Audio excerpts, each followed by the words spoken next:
আসসালামু আলাইকুম। আমরা এখন দেখব প্রবাসী কল্যাণ ব্যাংকের সিনিয়র অফিসার পরীক্ষার গণিত পার্টের প্রশ্ন সমাধান। 33 নম্বর অঙ্ক। Triangle ABC has the following vertex A10, B50 and C34. Which of the following is true? চারটা অপশন দেওয়া আছে, সেখান থেকে আমাদের বাছাই করতে হবে কোনটা সত্য হয়। এই অঙ্ক করার ক্ষেত্রে আমাদের প্রথমে স্থানাঙ্কগুলো লিখতে হবে। B50, C34। এখন যেহেতু বাহুর ব্যাপার, সেহেতু আমাদের প্রত্যেকটা বাহুর দৈর্ঘ্য বের করতে হবে। AB equal to 1/1 minus 5 whole square plus 0 minus 0 whole square. সূত্র equal to -4 whole square whole root equal to √16 equal to 4। একইভাবে বিসি যদি আমরা বের করি, 5 minus 3 whole square plus 0 minus 4 whole square equal to আসবে √20। এসি যদি আমরা বের করি, একইভাবে 1 minus 3 whole square plus 0 minus 4 whole square whole root equal to আসবে √20। এখন আমরা অপশনগুলো দেখব। অপশনে আছে CA equal to CB. CA equal to CB অর্থাৎ এইটা এবং এইটা সমান। তো এই অপশনটা আমাদের মিলে, সেক্ষেত্রে এটাই আমাদের অ্যান্সার হবে। আর বাকিগুলি আপনারা খেয়াল করবেন, মিলবে না, সেক্ষেত্রে ওগুলো অ্যান্সার হবে না। Number 34, increasing the original price of an item by 10% and decreasing by 20% and then again increase the price by 10% is equivalent.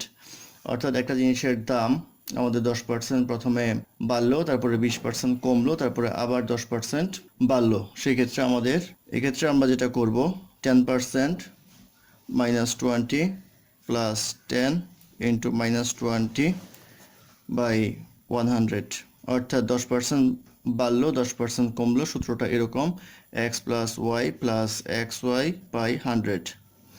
তো আমরা এখানে যেটা করব সেটা হচ্ছে ক্যালকুলেশন করলে এটা বের হবে -12%।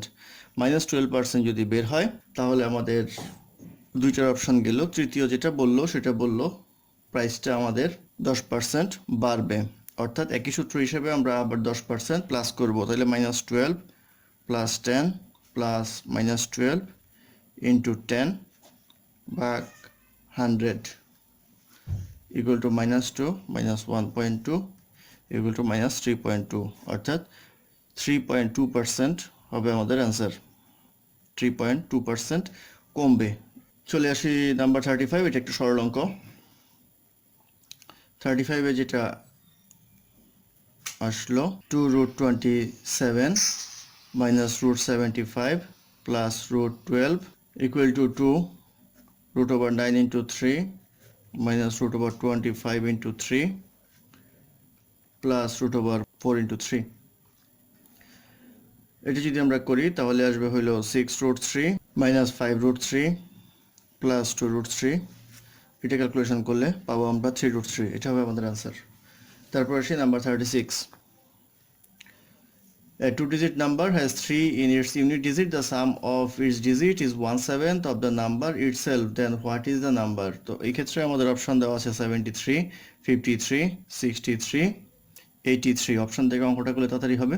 অর্থাৎ সাম অফ দ্য ডিজিট যদি যেটা হবে সেটা হবে 1/7। এই ক্ষেত্রে আমাদের শুধুমাত্র মিলবে 63, কারণ 63কেই শুধুমাত্র 7 দ্বারা ভাগ করা যায়। সেক্ষেত্রে 1/7 হতে হলে অবশ্যই 7 দ্বারা বিভাজ্য হতে হবে, সেহেতু অ্যান্সার হবে 63। তারপর চলে আসি 37-এ। 37-এ যা বলা আছে, student loses 1 mark for every wrong answer and scores 2 marks for every correct answer if he answers all the 60 questions in an examination and scores 39 marks, how many of them are correct? অর্থাৎ সঠিক উত্তরের জন্য সে 2 mark পাবে, ভুল উত্তরের জন্য 1 mark minus হবে। Total 60টা question ছিল, 60টা কোশ্চেনের সবগুলি অ্যান্সার করে সে পেয়েছে 39। তো ধরি আমরা এক সংখ্যক কোশ্চেন সে কারেক্ট অ্যান্সার করলো, তাহলে রং অ্যান্সার করলো 60 মাইনাস x কোশ্চেন। প্রতিটাতে যদি 2 করে পায়, তাহলে 2x নাম্বার আসবে আমার কারেক্ট আনসার থেকে। আর নাম্বার যেটা লস হবে সেটা হচ্ছে 1 ইন্টু 60 মাইনাস x, এটা লস হবে প্রতিটা থেকে। অর্থাৎ প্রশ্ন মতে যেটা বলতে পারি, 2x minus 60 minus x equal to 39। এটা যদি আমরা করি তাহলে আসবে এক্স ইকুয়াল টু 33। এটা হবে আমাদের আনসার। পরবর্তী অঙ্কে যাই, 38। A triangular base of a prism is a right angle of a side and A and B equal to twice the height of the prism is equal to 10 millimeter and its volume is equals to 40 millimeter cube. What will be the length of the side of A and B of the triangle? তো এখানে যদি আমরা চিত্রটা দেখি তাহলে বুঝতে পারবো।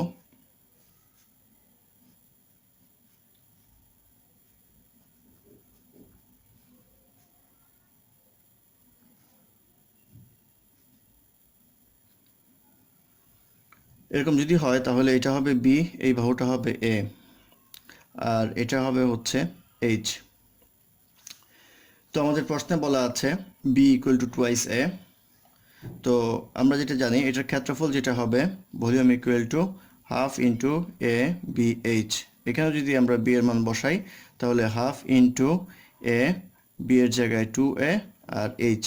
প্রশ্নতে দেওয়া আছে এই ভলিউমটুকু হচ্ছে আমাদের 40 সেন্টিমিটার কিউব। 40 সেন্টিমিটার কিউব যদি আমাদের এটা হয় এবং হাইট দেওয়া আছে 10। হাইট যদি 10 হয় এই এইচের জায়গায় আমরা 10 লিখতে পারি, তাহলে এই 2 কাটাকাটি যায়, 10 স্কোয়ার ইকুয়াল টু 40 লেখা যায়। Square equal to 4, A equal to 2 লেখা যায়, অর্থাৎ এ ইকুয়াল টু 2 মিলিমিটার। আর তাহলে বি ইকুয়াল টু হবে 2 ইন্টু 2 ইকুয়াল টু 4 মিলিমিটার। পরের অঙ্কে যাই, number 39। The some of principal and the simple interest of the certain amount of money would be টাকা 460 after 3 years from now and 500 after 5 years from now. What is the total interest rate? অর্থাৎ কিছু টাকা রাখলে আমরা 3 বছর পরে পাবো সুদ এবং আসল সহ 460 টাকা এবং 5 বছর পর পাবো 500 টাকা। তো সেখানে বের করতে বলেছে ইন্টারেস্ট রেটটা। সেই ক্ষেত্রে আমরা সিম্পল চিন্তা করলে যদি আমরা হয় সিম্পল ইন্টারেস্টের ক্ষেত্রে প্রিন্সিপাল যোগ ধরে 3 বছরের ইন্টারেস্ট 3i যদি করি তাহলে এইটা আমাদের আসবে 500 টাকা। আর প্রিন্সিপাল প্লাস 5 বছরের ইন্টারেস্ট, সরি এটা হবে 460 টাকা, 5 বছরের ইন্টারেস্ট 500 টাকা। তো এইটা যদি আমরা বিয়োগ করি তাহলে আমরা পাবো 2 বছরের ইন্টারেস্ট 40 টাকা, 1 বছরের ইন্টারেস্ট আসবে 20 টাকা, অর্থাৎ 20 টাকা ইন্টারেস্ট। প্রিন্সিপাল যদি বের করতে যাই এই সমীকরণে যদি আমরা বসাই তাহলে আমরা দেখতে পাবো যে 1 বছরের ইন্টারেস্ট 20 টাকা, 5 বছরের ইন্টারেস্ট হচ্ছে 100 টাকা। তো এখানে যদি আমি এই ইন্টারেস্টটা বসাই তাহলে প্রিন্সিপাল পাবো হলো 500 মাইনাস 100, অর্থাৎ 400 টাকা হচ্ছে আমার প্রিন্সিপাল। তাহলে আবার ইন্টারেস্ট রেটটা কত আসবে? ইন্টারেস্ট রেটটা আসবে হইল, ইন্টারেস্টটা উপরে থাকবে আর প্রিন্সিপালটা নিচে থাকবে, কাটাকাটি করলে আসবে হচ্ছে 5%। এটা হবে আমাদের আনসার। পরের অঙ্কে যাই। এ wheel rotates 10 times per minute and moves 20 meter during each rotation. How many feet does the wheel move in 1 hour? অর্থাৎ 1 মিনিটে 10 বার ঘুরে এবং একবার ঘুরে 20 মিটার যায়। বললো 1 ঘন্টায় কতটুকু ঘুরবে, সেটা বের করার জন্য আমরা যদি দেখি যে 10 বার ঘুরবে প্রতি মিনিটে, তাহলে কত মিনিট ঘুরবে? 60 মিনিট ঘুরবে। প্রতি মিনিটে প্রতি ঘূর্ণনে যায় হচ্ছে 20 মিটার, তাহলে এটা যা আসবে সেটা হচ্ছে 12,000। এটা হবে আমাদের অ্যান্সার। এটা করলাম আমরা 40 নম্বর অঙ্ক। এটা হচ্ছে পার্ট 1 গেল, তারপরে রয়েছে পার্ট 2। আমাদের সাথেই থাকুন, আমাদের চ্যানেলটি ভালো লাগলে সাবস্ক্রাইব করুন। ধন্যবাদ।